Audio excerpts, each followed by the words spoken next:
जादुई केले का पेड़। कृष्ण नगर में सुरेश अपनी पत्नी ममता के साथ रहता था। उसकी पत्नी अपने बेटे को जन्म देते हुए ही गुजर गई। तब से सुरेश और उसकी माँ ही उसका पालन पोषण करते थे। सुरेश अपने बेटे राहुल से बहुत प्यार करता था और उसकी छोटी छोटी ख्वाहिश पूरी करने की कोशिश करता था। एक बार की बात है, गांव के बाहर कस्बे में एक बड़ा मेला लगा हुआ था। राहुल को उसके दोस्तों ने बताया कि मेले में बहुत अच्छी अच्छी मनोरंजन की चीजें हैं। तब से वो अपने पिता से जिद कर रहा था। राहुल बेटा, जिस कस्बे की बात कर रहा है ना, वो यहाँ से काफी दूर है। सुबह घर से जाएंगे तो रात तक वापस आ पाएंगे।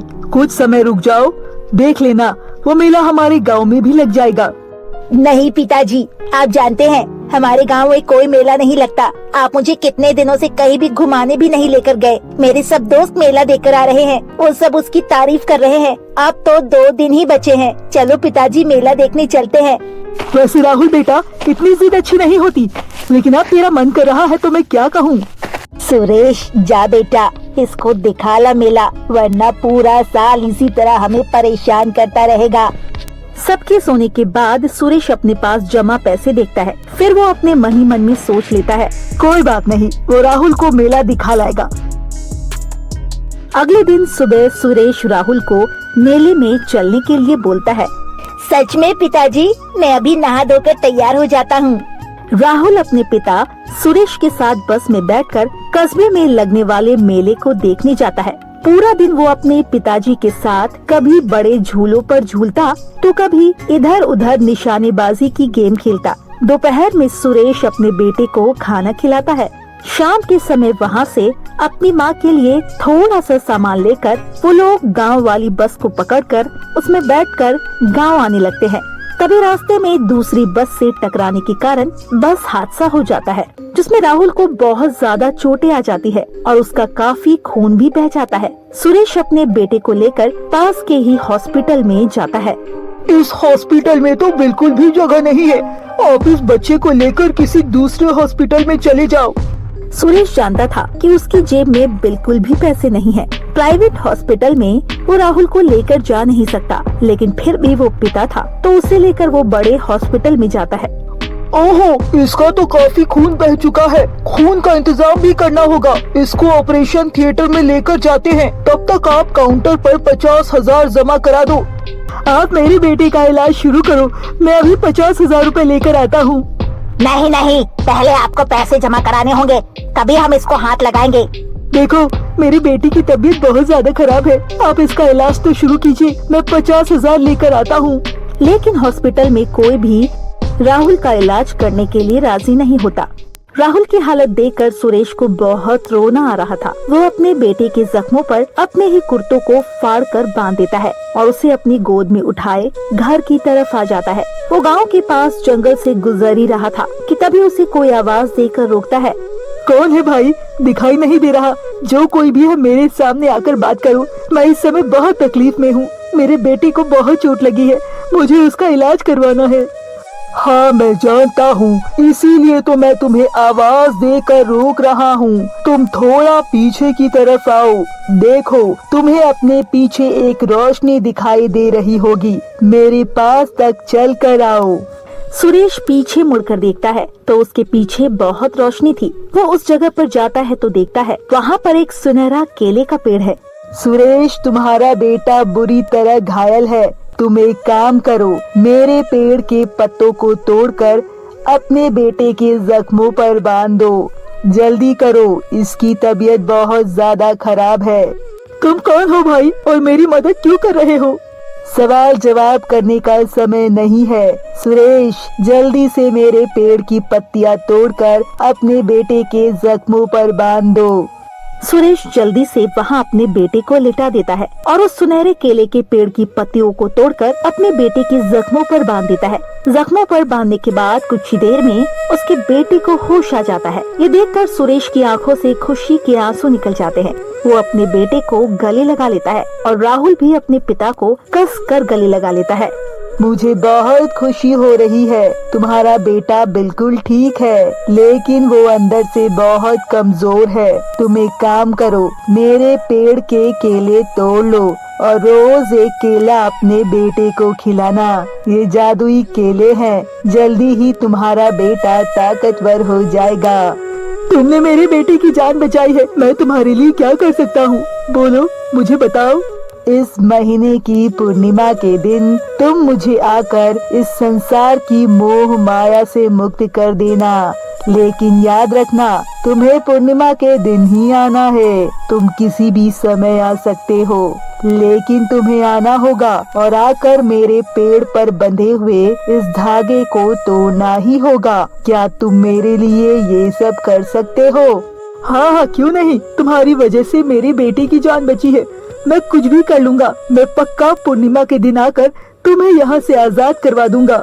सुरेश राहुल और जादुई केले को लेकर अपने घर आ जाता है और अपनी माँ को सारी घटना के बारे में बताता है। अरे माँ, मेरे दिमाग से बात तो निकल गई। मैंने तुमसे कहा था पूर्णिमा आए तो मुझे बता देना। क्या पूर्णिमा चली गई? अब सुरेश रोज सुबह राहुल को एक केला खाने के लिए देता था। जैसे ही राहुल केला खाता, वो अंदर से और ज्यादा ताकतवर हो जाता। देखते ही देखते 6 केले खत्म हो जाते हैं और 1 हफ्ता बीत जाता है। राहुल के ठीक होने पर सुरेश भी अपने काम में खो जाता है और जादुई केले वाली बात उसके दिमाग से निकल जाती है। आज तो बारिश की वजह से काम पर जाना ही नहीं हो पाया। कोई बात नहीं बेटा, कभी कभी ना जाने की भी अपनी वजह होती है। कोई अच्छाई छुपी होती है। अब तो मैं बहुत ताकतवर हो गया हूँ पिताजी। देखो, सारा पानी मैंने घर से बाहर निकाल दिया और छत को भी पूरी तरह से ढक दिया है। सच में माँ, अगर उस दिन जादुई केले ने मेरी मदद न की होती तो मैं अपने बेटे को आज ऐसे न देख पाता। जैसे ही जादुई केले की बात आती है, सुरेश को एकदम से याद आता है कि वो तो भूल ही गया था कि उसने वादा किया था कि मैं पूर्णिमा के दिन उसे आजाद करा देगा। अरे माँ, मेरे दिमाग से बात तो निकल गई। मैंने तुमसे कहा था पूर्णिमा आए तो मुझे बता देना। क्या पूर्णिमा चली गई? भगवान, आज तो अनर्थ हो जाता, मेरे दिमाग से भी निकल गया। बेटा, आज ही तो पूर्णिमा है, पर बाहर तो इतनी तेज बारिश हो रही है, सारे में पानी भर गया। तू कैसे जंगल तक जाएगा? नहीं माँ, मैंने वादा किया है, आंधी तूफान कुछ भी आ जाए, लेकिन आज मुझे उस जादुई केले के पास जाना ही होगा। सुरेश घड़ी की तरफ देखता है। शाम के 7 बज रहे थे। उसे बड़ा अफसोस होता है कि उसके दिमाग से ये बात निकल कैसे गई। वो बाहर देखता है तो मूसलाधार बारिश हो रही थी। तभी एक बड़ा सा डंडा लेता है और वो जंगल की तरफ निकल पड़ता है। मैंने वादा किया है, मैं आ रहा हूँ। जादुई केले के पेड़, तुम्हारे जादुई केले से आज मेरे बेटे में भरपूर ताकत है, वो बिल्कुल स्वस्थ है। मुझे तुम्हारे एहसान का बदला चुकाना है, मैं आ रहा हूँ। और वहाँ वो सुनहरे केले का पेड़ सुबह से ही सुरेश का इंतजार कर रहा था और मन ही मन सोच रहा था, मैंने आज तक न जाने कितने ही लोगों को जादुई केले दिए और उनकी मदद की, लेकिन जब भी किसी से मदद मांगी कोई भी वापस नहीं आया। सब मुझे भूल गए, सुरेश भी मुझे भूल गया। ऐसा लगता है न जाने कितने जन्म मुझे इसी जंगल में ऐसे ही गुजारने होंगे। चुपचाप घर में बैठे रहो सुरेश। सुरेश कुछ भी करके आज वहाँ पहुँच जाएगा। सुरेश डंडे की सहायता से आगे का रास्ता खोजता हुआ जंगल की तरफ जा रहा था। चारों तरफ पानी ही पानी था। ऐसा लग रहा था बाढ़ आ गई हो। अगर बारिश ना होती तो रास्ता 1 घंटे का था, लेकिन बारिश की वजह से सुरेश को काफी देर हो जाती है। आखिरी में वो जंगल में उस जगह पर पहुंच जाता है जहां पर वो सुनहरा पेड़ खड़ा हुआ था। मुझे माफ करना, मुझे आने में देर हो गई। सुबह से मुझे याद ही नहीं रहा कि आज पूर्णिमा है और बारिश की वजह से लेट भी हो गया। सुरेश को अपने सामने खड़ा देखकर वो बहुत खुश होता है। और मुझे तुम्हारे आने की बहुत खुशी है। आज तक हजारों लोगों ने मुझसे वादा किया, लेकिन कभी कोई नहीं आया। तुम इतनी बारिश में मेरे लिए यहाँ तक आए हो। देखो, मुझे समय नहीं पता, कहीं देर ना हो जाए। लाओ, मैं तुम्हारा धागा काट देता हूँ। सुरेश जैसे ही वो धागा काटता है, देखता है वहाँ पर एक सुंदर सा राजकुमार खड़ा हुआ है। मुझे किसी साधु ने श्राप देकर केले का पेड़ बना दिया था, लेकिन आज तुम्हारी वजह से मुझे मुक्ति मिल गई। ये जादुई केला लो, तुम्हें जिंदगी में जब भी किसी चीज की जरूरत हो तो इससे मांग लेना। तुम्हारा धन्यवाद। अब मैं चलता हूँ। इस तरह सुरेश की वजह से केले के पेड़ को मुक्ति मिल जाती है और जादुई केले की वजह से सुरेश के दिन अच्छे हो जाते हैं और वो हंसी खुशी अपना जीवन यापन करने लगते हैं। एक किसान के 4 बेटे थे। सबके सब अव्वल दर्जे के मूर्ख और आलसी थे। मेहनत करना उनकी आदत ही नहीं थी। दिन भर वे मस्त होकर आवारा घूमते रहते। खाने में अच्छा व स्वादिष्ट भोजन चाहिए और आराम करने को अच्छा बिस्तर और काम करने के नाम पर उनके हाथ पाँव ही फूल जाते। आए दिन वो गांव में कुछ न कुछ उल्टे काम करते रहते। सूरज एक दिन तालाब के किनारे से जा रहा था, तभी उसकी नजर मछली पर पड़ी। बेचारी मछली पानी में डूब रही है, इन्हें बचाता हूँ जाकर। और वो तालाब से मछलियों को बाहर फेंकने लगा। दूसरा बेटा राहुल बोलता है,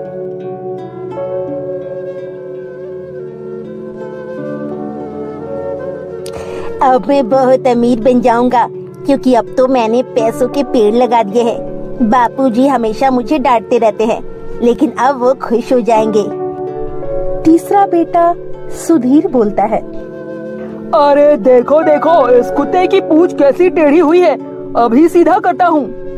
वो कुत्ते की पूंछ को सीधा करने लगा, लेकिन जैसे ही वो पूंछ को छोड़ता वो फिर से टेढ़ा हो जाता। तभी चौथा बेटा रोहित बोलता है, अरे यार, मेरी सारी गमले भीग चुके हैं, कहाँ है मेरा छाता? वो छतरी लेकर गमलों के पास खड़ा हो गया। बारिश से भीगने से गमलों को बचाने लगा। रामू ने काफी लोगों को बोला कि कोई उन्हें समझा दे, लेकिन उनके कारनामे देख सबने मना कर दिया।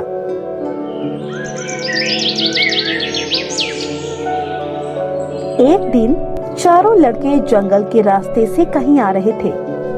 घर पहुंचकर, अरे अरे सुनो, एक बार गिनकर चेक कर लेते हैं, कहीं ऐसा ना हो किसी एक को जंगली जानवर ने खा लिया हो। फिर वो गिनने लगे।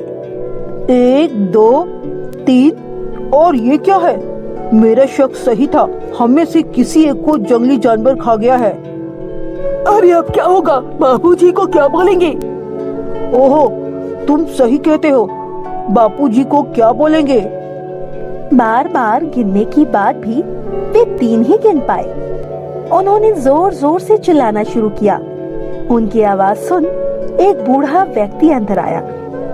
अरे क्या हुआ? तुम लोग इतना शोर क्यों मचा रहे हो? उन्होंने सारी बातें बुढ़े को बताई।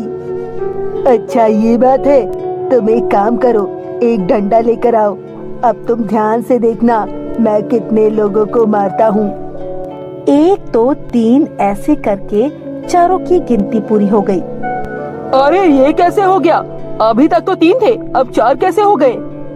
तभी बूढ़े व्यक्ति ने बोला, तुम खुद को छोड़कर सबको गिन रहे थे, इसीलिए गिनती कम थी।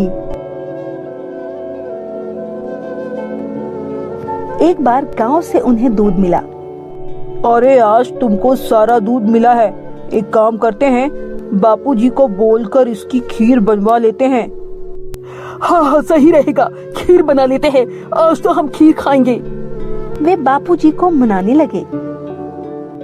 सुनिए बापूजी, हमारे लिए खीर बना दीजिए ना। हाँ बाबूजी, आज हमको खीर खाना है। ठीक है, अब तुम लोग इतनी जिद कर रहे हो तो तुम्हारे लिए खीर बना देता हूँ, ठहरो जरा। लड़कों की जिद पर खीर बनाना शुरू किया।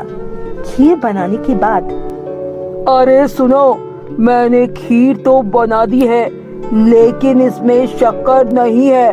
तुम लोग जाकर शक्कर लाना और खीर में डालकर खा लेना, मैं चलता हूँ। अरे सुनो, तुम में से एक आदमी जाकर शक्कर ले आओ। नहीं, हम नहीं जाएंगे। अरे तुम क्यों नहीं चले जाते शक्कर ले लें? अरे मैं कैसे चला जाऊँ, मैं तुमसे बड़ा हूँ, तुम लोग जाओगे शक्कर लेने। नहीं, मैं भी नहीं जाऊंगा। मुझे पता है मेरे जाते ही तुम लोग सारा खीर खा जाओगे, इसीलिए मैं नहीं जाऊंगा। सब ने जाने से मना कर दिया। ठीक है, एक काम करते हैं, हम में से जिसकी आवाज पहले आएगी वो जाएगा शक्कर लेने। ठीक है, जिसकी आवाज पहले आएगी वही जाएगा शक्कर लेने। सामने खीर का पतीला रखा था और चारों चुपचाप बैठ गए। नहीं बोलूंगा, बिल्कुल भी नहीं बोलूंगा। खीर की खुशबू कुत्तों के नाक पर गई। खुशबू सूंघकर वे अंदर आ गए।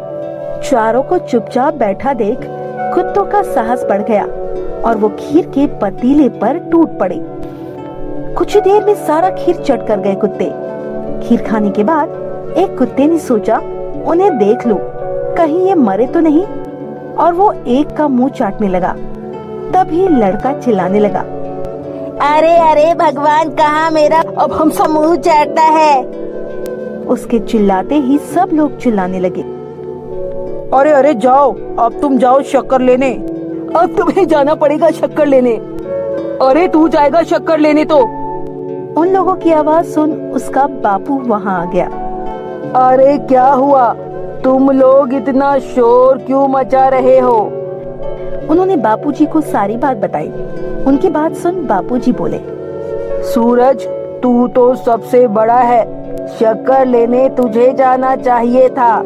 अगर तू ऐसा करता, बाकी सब भाई तेरी इज्जत करते और ये खीर भी कुत्तों के पेट में ना जाकर अभी तुम लोग खा रहे होते।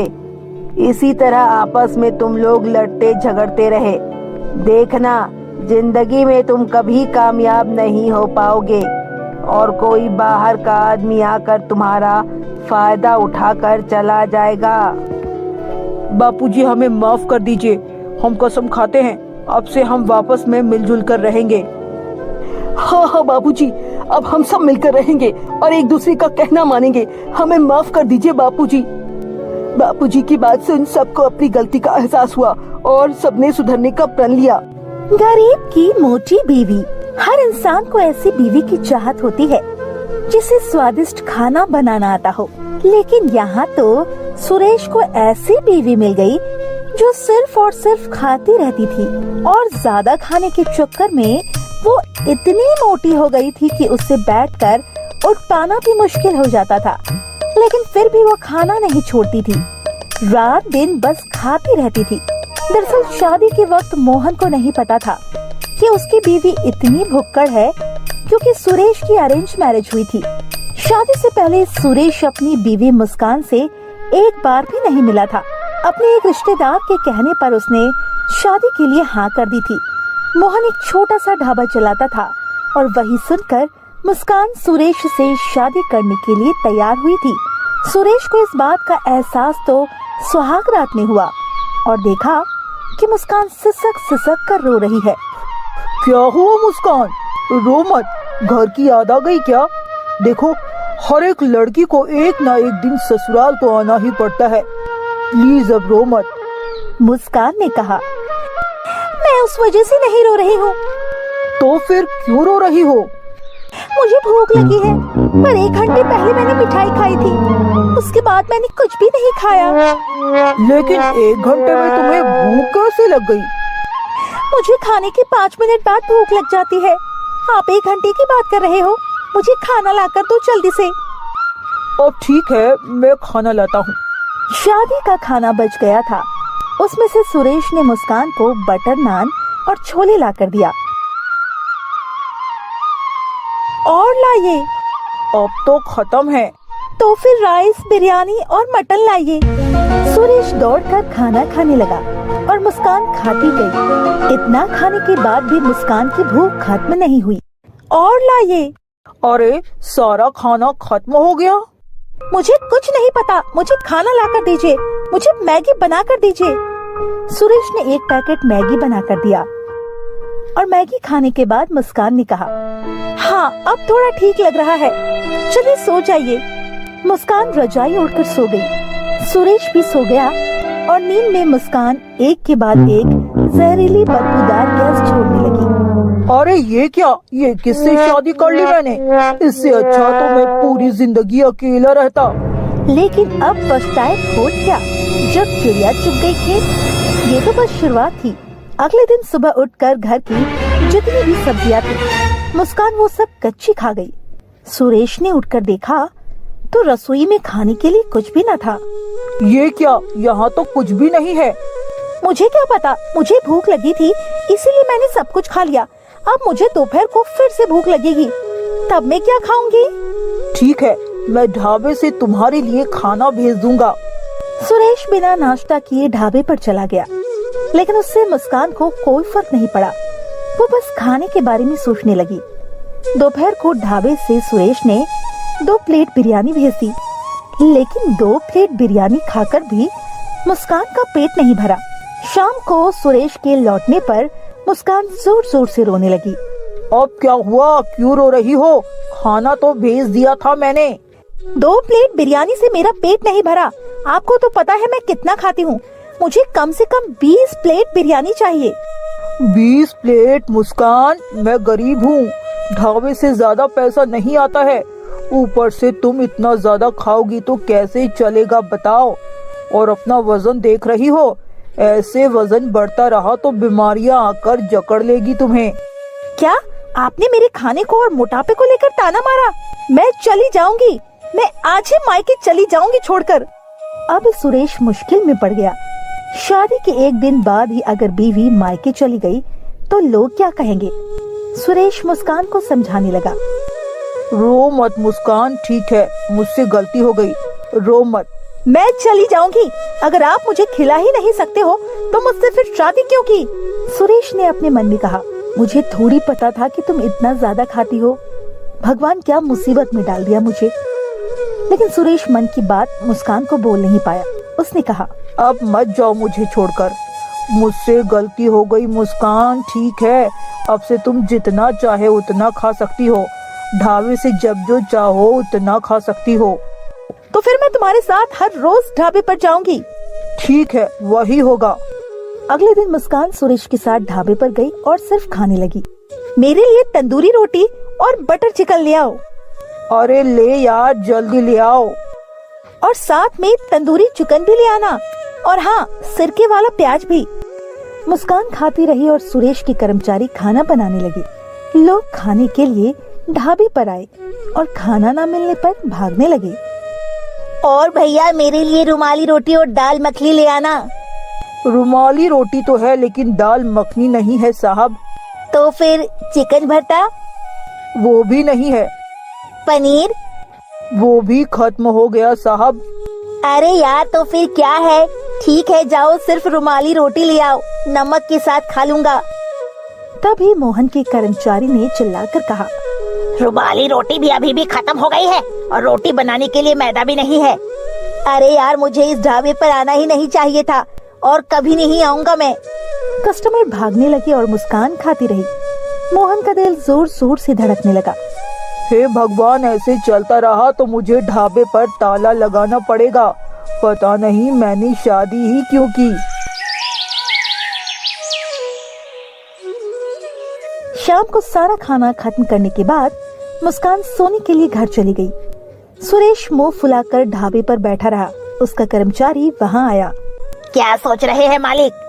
तेरी शादी हो गई है? नहीं मालिक। कभी मत करना, और करेगा भी तो पहले से लड़की के बारे में जांच पड़ताल कर लेना। मेरी तो जिंदगी खराब हो गई है, लेकिन तू अपनी जिंदगी खराब मत करना। हिम्मत रखिए मालिक, मालकिन को एक न एक दिन समझ में आ जाएगा कि इतना ज्यादा खाना अच्छी बात नहीं है। तब तक मेरे फोटो पर माला चढ़ चुकी होगी।